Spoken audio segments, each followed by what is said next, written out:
Lundi 28. Je souffrais beaucoup à mon réveil.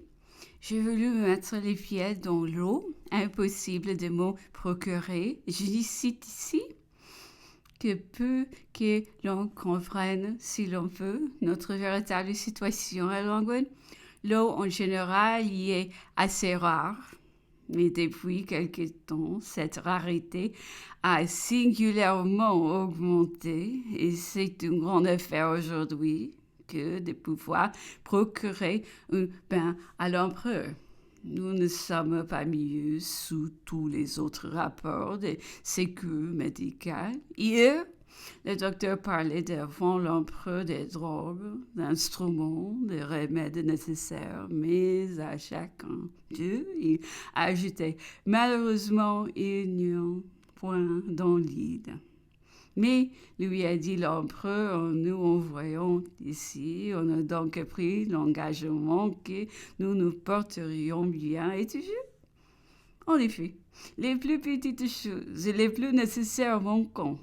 L'empereur peut faire bassiner son lit, n'a trouvé d'autre moyen que de faire percer une de ces grandes boules d'argent dont on se sert pour tenir les plats chauds à table et de faire introduire les charbons depuis de nuit sans inutilement le besoin d'esprit de vin qui peut lui tenir chaude, quelquefois sont nécessaires.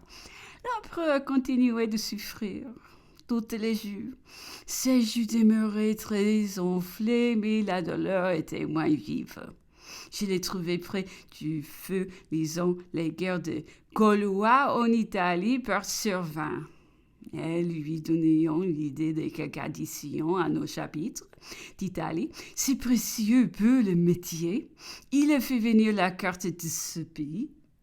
Comme je m'étonnais que l'auteur, descendant jusqu'à nos jours, et donnant les campagnes de l'empereur même, il décrivit si peu et sembla même ne pas connaître beaucoup le terrain.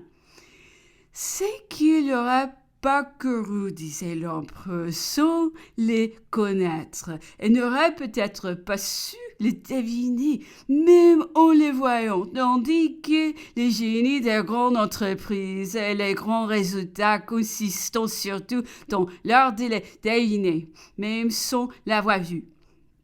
L'empereur s'est vu forcé, comme hier, de se mettre au lit de bonne heure. Il devait avoir de la fièvre car il souffrait de froid. Il n'avait mangé qu'une soupe depuis hier et se sentait des dispositions à des étourdissements.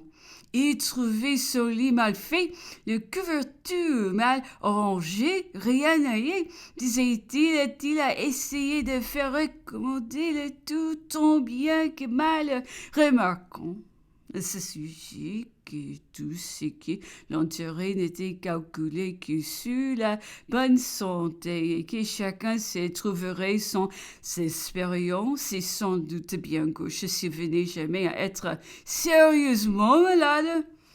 Il s'est fait faire du thé, des feuilles d'oranger, qu'il a dû attendre longtemps, ce qu'il a fait avec une patience dont je n'ai certainement pas été capable. Il a causé étant au lit de ses premières années de Brienne, de duc d'Orléans, de Madame de Montesson, qui se rappelait y avoir vu, de la famille de Nochon, de celle de Brienne liée aux détails de ses premières années.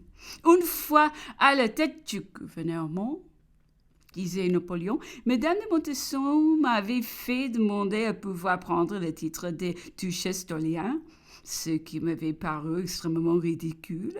L'empereur ne la croyait que maîtresse du prince. Je l'assurai qu'elle avait été bien mariée avec le consentement de Louis XV et que je croyais être certain que, depuis la mort de son époux, elle prenait dans tous les actes le titre de arrière de Orléans.